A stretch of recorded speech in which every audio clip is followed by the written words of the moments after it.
Pemirsa, peringatan Hari Buruh Internasional atau May Day 2026 hari ini digelar di kawasan Monumen Nasional Monas, Jakarta. Peringatan Hari Buruh melambangkan penghormatan perjuangan atas dedikasi para pekerja yang sudah berjuang keras dari berbagai bidang.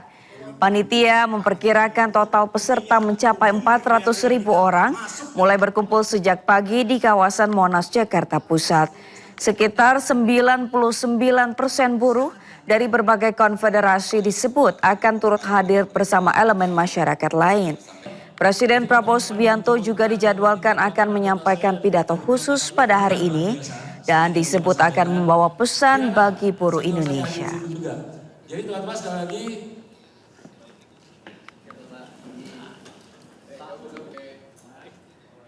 Presiden Prabowo Subianto menghadiri peringatan Hari Buruh Internasional atau May Day di Monumen Nasional Jakarta Pusat. Kedatangan Prabowo disambut antusias para buruh yang memadati kawasan Monas. Sejak Jumat pagi, puluhan ribu buruh sudah memadati kawasan Monas, Jakarta Pusat, terutama di dekat Tugu Monas. Tidak lama Presiden Prabowo pun tiba dengan mengenakan baju safari berkelir coklat lengkap dengan topi. Prabowo menyapa dan menyalami para buruh dari mobil RI1 yang membawanya. Prabowo kemudian naik ke atas panggung dan kembali menyapa para buruh dengan didampingi sejumlah anggota kabinet. Serikat buruh yang hadir diantaranya KSPSI, SPMI, KSPN, dan SPSI. Para buruh pun mengibarkan bendera yang mereka bawa. Sekali lagi kami ucapkan selamat Hari Buruh Internasional 1 Mei 2026. Buruh sejahtera. Dan pemirsa, untuk mengetahui situasi terkini peringatan Hari Buruh Nasional di Jakarta, kami sudah terhubung dengan rekan Naura Syafiko di kawasan Monas, Jakarta Pusat. Selamat siang Naura, bagaimana situasi terkini di sana setelah kedatangan Presiden Prabowo pagi tadi? Selamat siang Sabrina dan juga pemirsa, pada hari ini May Day 2026 kembali diselenggarakan di kawasan Silang Monas, Jakarta Pusat.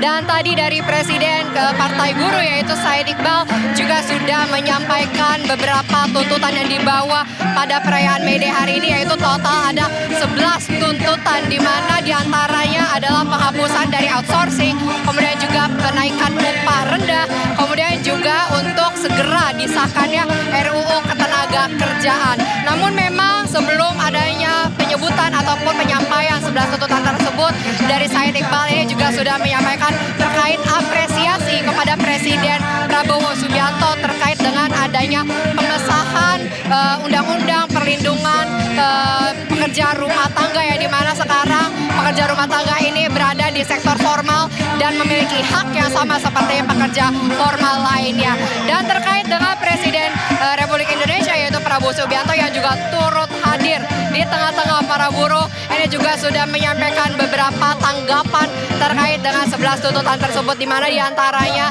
adanya pembangunan dan juga peresmian dari 1.386 kampung nelayan, kemudian juga untuk jaminan keamanan bagi para awak kapal perikanan di Indonesia. Tidak hanya dari terkait dengan kampung nelayan, kemudian juga perikanan, ada juga dari Presiden Prabowo Subianto menyampaikan bahwa sekarang untuk seluruh ojol di Indonesia ini mendapatkan jaminan kecelakaan kerja dan juga BPJS Kesehatan, di mana kalau semulanya untuk Komisi Pengemudi ini di angka 80%, sekarang naik menjadi 92%. Dan tentunya dari Presiden Prabowo Subianto juga menginstruksikan kepada Menteri Ketenagakerjaan bersama dengan Menteri Hukum dan juga DPR RI untuk segera melakukan pengesahan dan juga penyusunan dari RUU Ketenagakerjaan yang memang menjadi tuntutan utama dari May Day di hari ini. Dan hingga di siang menuju ke sore hari tentunya masih akan banyak hiburan yang menjadi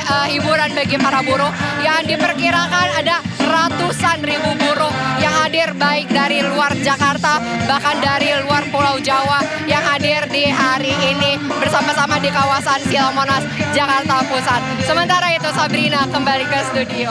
Baik, terima kasih Naura Syafiko dan juru kamera Laksana Tiarat melaporkan langsung dari kawasan Monas, Jakarta Pusat. Selamat bertugas kembali.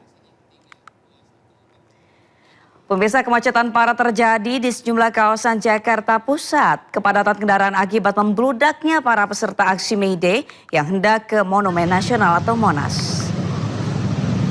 Puluhan bus yang mengangkut rombongan buruh mengular di sepanjang ruas jalan di Jakarta Pusat.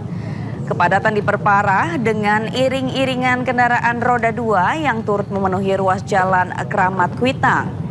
Para peserta yang menggunakan sepeda motor bahkan terlihat menepi di trotoar ruas jalan tersebut menunggu rombongan lain agar bisa berangkat bersama-sama ke Monas. Peserta aksi mayoritas terlihat mengenakan kaos bertuliskan May Day dengan berbagai atribut.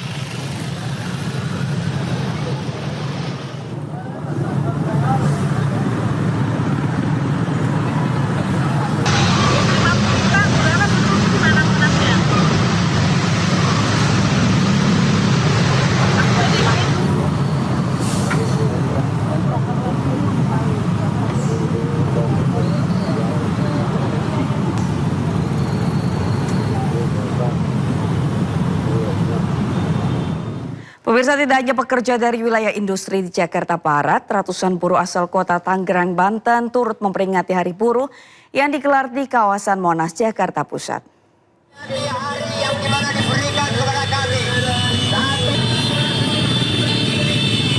Konvoi massa buruh mulai terlihat melintasi Jalan Daan Mogot, Jakarta Barat. Tidak hanya buruh dari wilayah industri di Jakarta Barat, massa juga berasal dari wilayah kota Tangerang. Dengan membawa sepeda motor, mereka bergerak menuju ke kawasan Monas untuk memperingati Hari Buruh Internasional. Sejumlah bus-bus pariwisata yang mengangkut buruh juga terlihat melintas di lokasi. Konvoi ratusan buruh ini juga dikawal jajaran Polres Metro Jakarta Barat.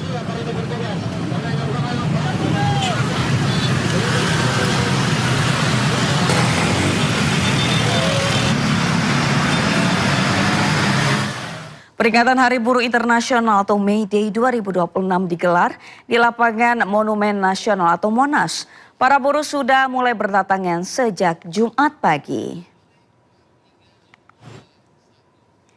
Sejak Jumat pagi, puluhan ribu buruh sudah memadati kawasan Monas, Jakarta Pusat, terutama di dekat Tugu Monas dan juga Patung Kuda.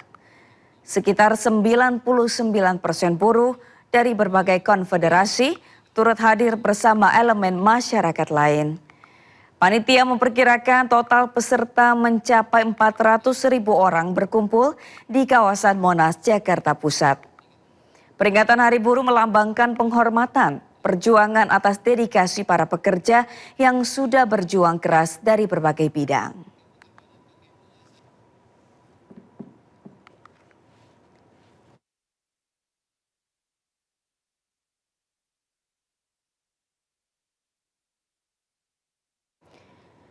Dan pemirsa, seperti apa kondisi aksi massa di kawasan Patung Kuda? Sudah ada rekan Salam Pulungan dan juru kamera Jemi Jasin. Selamat siang, Salam. Bagaimana situasi terkini di kawasan Patung Kuda? Apakah masih dipadati oleh massa demo buruh? Ya, Sabrina dan juga pemirsa, inilah situasi terkini dari titik kami melaporkan di kawasan Patung Kuda, di mana memang dari informasi kami dapatkan ini total ada 200.000 buruh yang hadir di kawasan Monas untuk memperingati Hari Buruh Internasional 2026. Bisa dilihat ya, antusias dari para buruh ini di kawasan luar Patung Kuda ini sudah ramai dari masa aksi yang saat ini memang beristirahat untuk mencari makan dan juga minum di kawasan sekitaran Monas, Jakarta Pusat ini. Dan dapat kami informasikan juga kepada Anda, Sabrina dan juga pemirsa, memang antusiasmenya ini semakin siang justru semakin ramai didatangi oleh para massa aksi buruh yang datang ini tidak hanya dari kawasan Jabodetabek saja, tapi juga dari kawasan Jawa Barat, Jawa Tengah dan juga Jawa Timur ini hadir untuk turut meramaikan massa aksi buruh di Hari Buruh ini, terutama di kawasan Monas, Jakarta. Karena memang ini tadi ada Presiden Prabowo Subianto yang turut memberikan pidatonya di hadapan para buruh untuk terkait dengan kesejahteraan para buruh tentunya. Dan dapat kami informasikan juga bahwa memang ini banyak sekali beragam dari para buruh yang datang ini, tidak hanya dari kawasan Jakarta saja, yang memang jenis ragam dari buruhnya ini juga turut beragam, mulai dari buruh tani, kemudian juga ada buruh pabrik, dan juga lain-lainnya yang sama-sama turut memeriahkan dan juga turut menyuarakan aspirasinya terkait dengan kesejahteraan buruh tentunya. Dan dapat kami informasikan juga kepada Anda, Sabrina dan juga pemirsa, memang dari pantauan kami di lapangan sejak pagi hari tadi, memang ada sejumlah poin tuntutan yang turut dibawa oleh para buruh di kawasan Monas, Jakarta Pusat ini. Salah satunya terkait dengan tuntutan Hostum atau hapus outsourcing dan juga tolak upah murah, kemudian juga ada menuntut revisi Undang-Undang Cipta Kerja, pengesahan RUU perampasan aset, perlindungan pekerja rumah tangga, reformasi pajak, dan juga pencegahan PHK. Karena memang dari beberapa poin yang tadi juga kami sudah sebutkan begitu, ini memang terjadi dalam beberapa waktu belakangan ini fenomenanya sangat tinggi sekali ya, terkait dengan salah satunya adalah badai PHK yang terjadi di mana-mana, yang tentunya ini juga turut membuat kekhawatiran bagi para kaum buruh nantinya jika mereka terkena PHK, tidak ada yang bisa menjamin kehidupan mereka nantinya ke depannya. Dan inilah yang turut serta disuarakan oleh para kaum buruh. Memang kalau kita perhatikan secara seksama, di bagian samping patung kuda ini memang ada sejumlah masa aksi juga yang turut menyuarakan aspirasinya di hadapan para buruh tentunya untuk menyuarakan terkait dengan tuntutan-tuntutan poin tadi terkait dengan pengurangan karyawan, kemudian juga ada PHK yang terjadi di mana-mana. Dan memang ini banyak sekali masa aksi buruh yang beragam kostumnya juga yang turut dipakainya, mulai dari ada yang berwarna merah marun, kemudian juga ada yang berwarna putih, dan juga ada yang berwarna biru. Ini memang menandakan mereka ini datang tidak hanya dari kawasan satu daerah saja, tapi memang ada banyak sekali daerah yang datang langsung ke Monas untuk menyuarakan aspirasinya terkait dengan kesejahteraan buruh tentunya. Dan dapat kami informasikan juga kepada Anda, Sabrina dan juga pemirsa, memang kalau sejak pagi hari tadi kami memantau, ini sistem pengalihan arus lalu lintas ini sudah mulai diterapkan sejak pagi hari tadi, hingga saat ini pun sejatinya ini masih diterapkan ya. Jalan Medan Merdeka Barat ini masih ditutup karena memang informasi kami dapatkan tadi untuk arus kendaraannya sendiri, mulai dari bus dan juga kendaraan-kendaraan dari para masa aksi ini melintasi jalan kawasan di Medan Merdeka Barat, sehingga ini akses jalannya langsung ditutup untuk para masa aksi ini bisa turun dari kendaraan bus maupun juga kendaraan-kendaraan yang mereka turut bawa pada pagi hari tadi. Dan memang terjadi pengalihan arus lalu lintas, penutupan jalur di kawasan Medan Merdeka Barat, dan tentunya ini arus lalu lintasnya dialihkan menuju Jalan Kemanggisan dan juga Budi Kemuliaan maksud kami, dan juga Jalan Kebon Siri yang bisa dilintasi untuk jalur alternatifnya dilintasi oleh para masyarakat yang hendak melintasi di kawasan sekitaran kawasan Monas, Jakarta Pusat ini. Dan dapat kami informasikan juga kepada Anda, Sabrina dan juga pemirsa, memang kalau dari informasi kami dapatkan bahwa untuk acaranya sendiri ini masih berlangsung hingga siang hari nanti, sehingga masyarakat yang akan melintasi di kawasan jalur sekitaran Monas ini bisa mencari jalur alternatif lainnya agar tidak terjebak dalam kemacetan, karena memang kemacetannya pada pagi hari tadi ini juga semakin parah karena memang ada banyak sekali ribuan bus yang datang di kawasan Monas, sehingga ini masyarakat diminta untuk mencari jalur alternatif lain di kawasan jalur sekitaran Monas, Jakarta Pusat ini. Dan dapat kami informasikan juga ya, ini banyak sekali masa aksi yang juga sudah mulai berdatangan kembali untuk meramaikan kawasan Monas, yang tentunya ini masa aksi ini juga tidak hanya datang dalam hitungan puluhan saja, tapi juga banyak sekali yang ratusan masa aksi buruh yang datang dari berbagai daerah untuk menyuarakan aspirasinya terkait dengan kesejahteraan buruh dan juga fenomena yang terjadi selama beberapa waktu belakangan ini. Sabrina.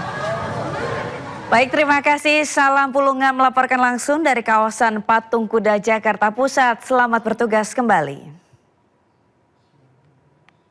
Kita beralih ke informasi lain, pemirsa. Panel listrik di apartemen Mediterania Tanjung Duren, Jakarta Barat terbakar. Petugas pemadam kebakaran mengevakuasi penghuni apartemen menggunakan tangga.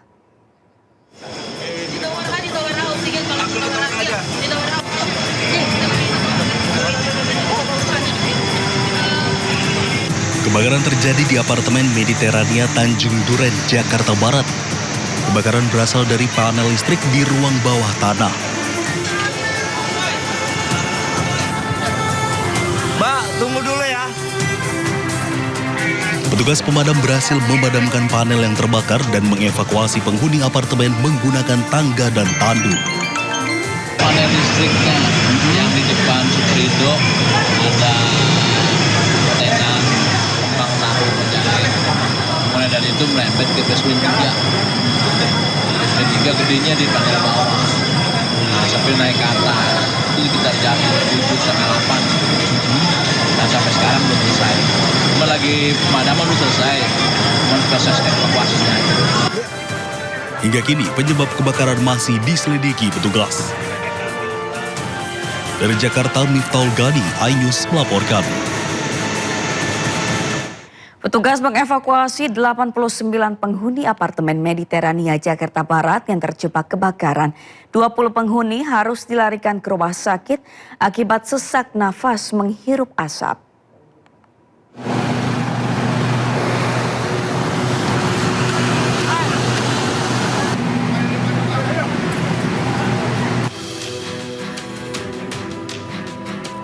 Evakuasi korban penghuni apartemen Mediterania yang terbakar masih terus dilakukan. Sejumlah penghuni mengalami sesak napas akibat menghirup asap kebakaran hingga dievakuasi ke rumah sakit. Petugas berupaya keras mengevakuasi penghuni apartemen dari unitnya masing-masing. Hingga kini, sudah ada 89 penghuni apartemen yang berhasil dievakuasi keluar gedung.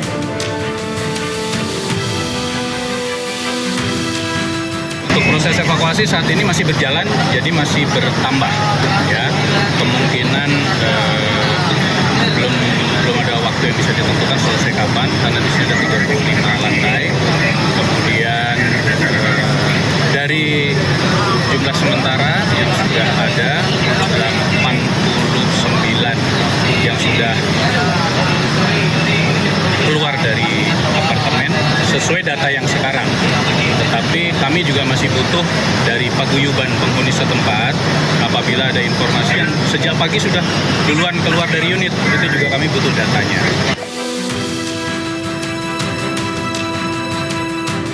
Petugas sempat kesulitan mengevakuasi penghuni akibat lantai yang tinggi. Saat ini ada 20 penghuni yang masih bertahan di unitnya masing-masing. Sementara 20 orang penghuni lainnya dilarikan ke rumah sakit akibat sesak napas dan butuh pertolongan medis. Dari Jakarta, Miftahul Gani, iNews melaporkan. Pemirsa, sempat berhenti karena kecelakaan di Bekasi Timur, KRL relasi Cikarang dan kereta jarak jauh kembali beroperasi normal. Menteri Perhubungan dan Direktur Utama PT KAI meninjau langsung operasional KRL relasi Cikarang. Usai melakukan evakuasi seluruh rangkaian gerbong kereta KRL relasi Cikarang dan kereta jarak jauh kembali beroperasi normal. Penumpang antusias dengan kembali beroperasinya KRL relasi Cikarang ini. Menteri Perhubungan Dudi Purwagandi dan Direktur Utama PT KAI Bobi Rashidin meninjau secara langsung.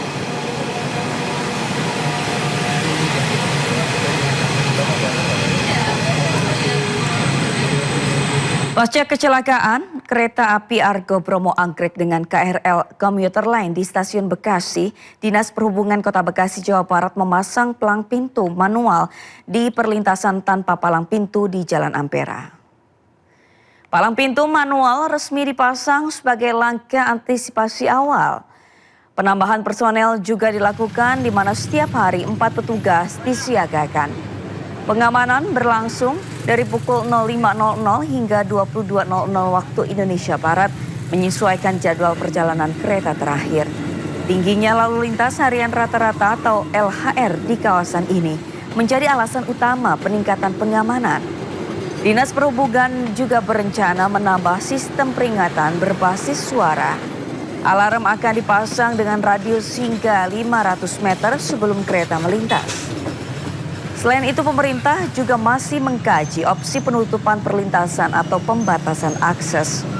Keputusan akan diambil berdasarkan hasil kajian teknis dan koordinasi dengan berbagai pihak, termasuk Kementerian Perhubungan dan pihak kereta api.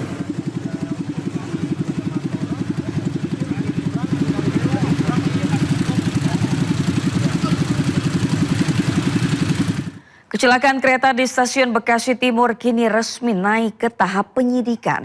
Polisi terus mendalami keterangan saksi dan barang bukti untuk mengungkap penyebab pasti insiden maut tersebut.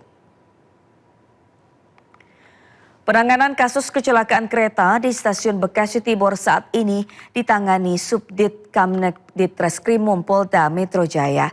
Polisi telah mengolah tempat kejadian perkara, pemeriksaan saksi, pengumpulan para bukti, serta pendalaman rekaman CCTV.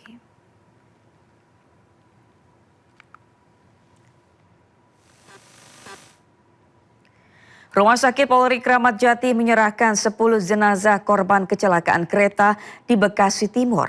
Selain jenazah, barang milik korban juga dikembalikan kepada keluarga.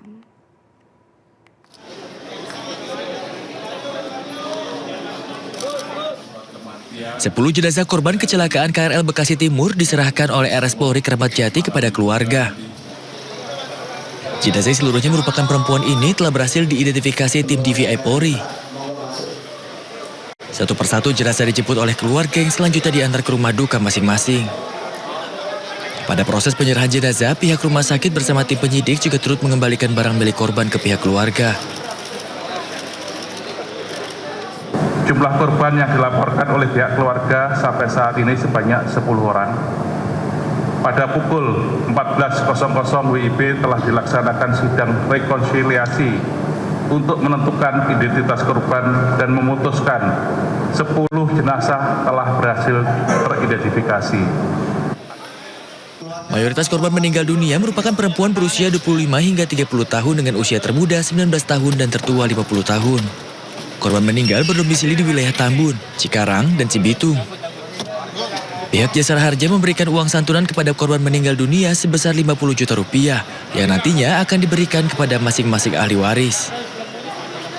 Dari Jakarta, Kia De La Rosa, Dimas Winardi, Dila Aulia, A-News melaporkan. Ratusan warga bersama melaksanakan sholat gaib dan doa bersama untuk para korban kecelakaan kereta api di stasiun Bekasi Timur. Sejumlah warga bahkan tidak kuasa menahan tangis saat doa bersama berlangsung.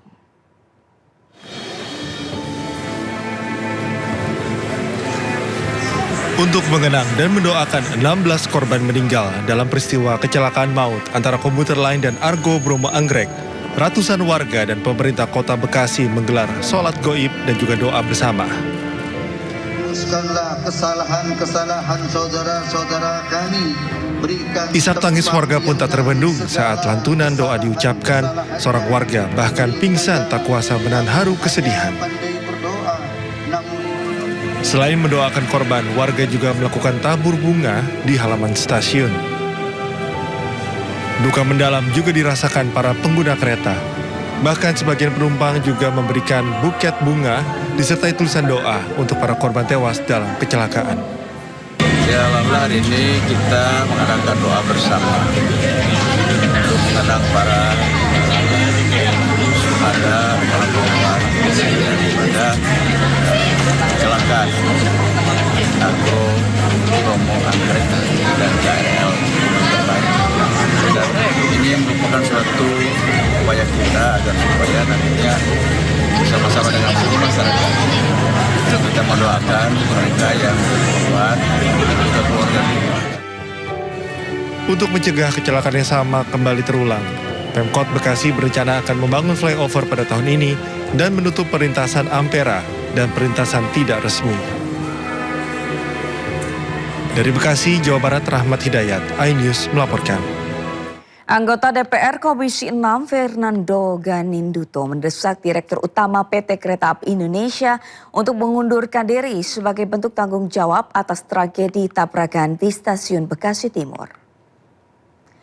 Fernando memberikan perspektif pertanyaan mendasar mengenai efektivitas pengawasan, kesiapan sistem keselamatan serta standar operasional yang diterapkan. Ini menjadi tanggung jawab manajemen Puncak. Fernando mendesak Dirut KAI mengundurkan diri. Menariknya usulan pribadi Fernando ini mendapat reaksi penolakan dari warganet.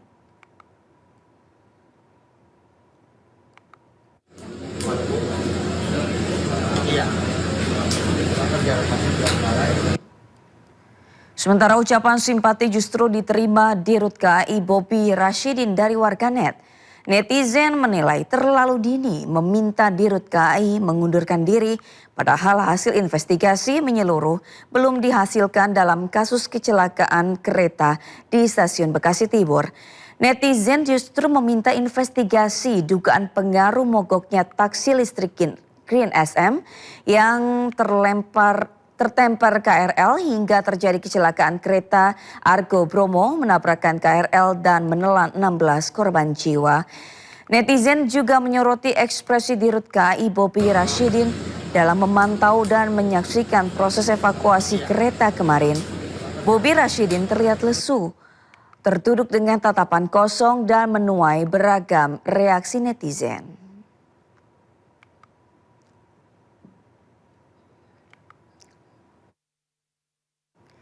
Peristiwa menegangkan kembali terjadi di perlintasan rel kereta. Pemotor dan pejalan kaki di Cimahi, Jawa Barat nekat menerobos rel saat kereta sudah dekat. Ningga opan. Astagfirullah. Video yang diunggah akun Instagram @ajibandung memperlihatkan situasi di perlintasan rel kawasan Cimindi, Cimahi, Jawa Barat. Dalam rekaman ini, suasana sudah tidak aman karena kereta melaju mendekati lokasi. Namun alih-alih menunggu, beberapa orang justru mengambil risiko besar. Sebuah sepeda motor tiba-tiba melintas di rel saat kereta sudah dalam posisi mendekat. Rekaman juga menunjukkan sejumlah orang berlari menyeberangi rel saat kereta sudah sangat dekat.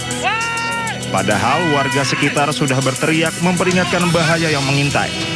Alih-alih mengindahkan peringatan, mereka tetap melanjutkan langkah. Puncak ketegangan terjadi saat seorang wanita hampir ditabrak kereta. Beruntung insiden ini tidak berujung pada tragedi.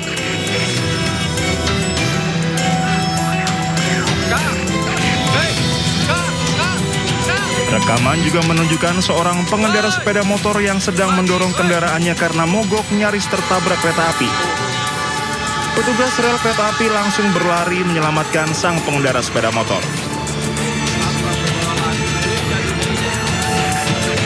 Sementara kecelakaan yang melibatkan kereta api dengan kendaraan roda 4 kembali terjadi. Kereta api komuter lain Doho relasi Malang Kertosono menabrak truk pasir yang mogok di perlintasan Berpalang di Blitar, Jawa Timur. Tidak ada korban jiwa dalam peristiwa ini. Truk nekat melintas saat sirine peringatan sudah berbunyi dan petugas siap menutup palang pintu. Saat berada di tengah perlintasan, kendaraan tiba-tiba mogok.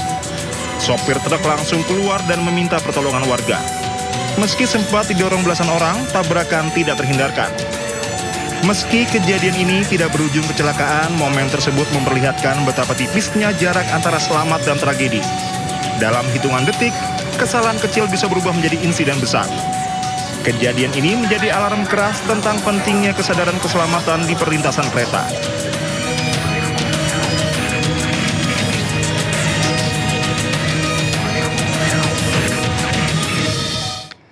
Kita ke informasi lain pemirsa, Kepala Dinas Pemkab Pandeglang mengalami kecelakaan tragis menabrak anak-anak sekolah dasar. Naas seorang siswa SD tewas dan 5 lainnya luka-luka. Terjadi kecelakaan mobil menabrak anak sekolah di SD Negeri Sukaratu. Seorang warga merekam pasca kejadian satu unit mobil minibus menabrak sejumlah anak-anak di depan Sekolah Dasar Negeri Sukaratu 5 Kabupaten Pandeglang, Banten. Menurut keterangan saksi mata, pengemudi sedang dalam kondisi sakit tetapi memaksakan diri untuk mengendarai mobil. Dari siswa ya, sales nanti rencana mau dibawa ke rumah sakit juga. Bu, informasinya yang bawa kendaraannya itu kepala dinas? Kepala dinas informasinya, dan tadi bisa dilihat sama rekan-rekan wartawan, fotonya juga ya, mungkin rekan wartawan udah tahu ya. Ini itu kepala dinas, posisi dia masih memakai infus Pak. Infus ya, pakai infus. Dia lagi sakit, menurut keterangan dia katanya punya penyakit diabetes. Yang ngendarai, yang nyupirnya dia sendiri? Dia langsung sendiri, karena di dalam mobil itu tidak ada siapa-siapa. Oh, sendiri dia? Sendiri, posisinya sendiri. Kecelakaan bermula saat para siswa sedang bermain di depan sekolah saat jam istirahat. Total ada 8 korban dalam insiden naas tersebut. 1 orang siswa dilaporkan meninggal, 5 siswa lainnya luka ringan, 1 warga luka ringan, dan seorang pedagang kritis. Tiba-tiba ada mobil, tahu sih aja dari langsung nabrak, tiba-tiba anak-anak langsung pada itulah. Nah, Bu, posisi anak ibu lagi di mana itu, Bu? Itu lagi pada jajan. Oh, lagi pada jajan ya? Iya, di sama mulut sama jidat. Diketahui pengemudi merupakan kepala dinas di lingkungan Pemkab Pandeglang. Seluruh korban saat ini tengah menjalani perawatan intensif di RSUD Berkah Pandeglang. Sementara kasus ini masih dalam proses penyelidikan polisi guna mengetahui penyebab pasti kecelakaan. Dari Pandeglang, Banten, Pebi Febrianto, iNews melaporkan. Israel melakukan 149 serangan terhadap layanan kesehatan di Lebanon yang menewaskan 100 orang. Informasi selengkapnya sesaat lagi di Indosiar.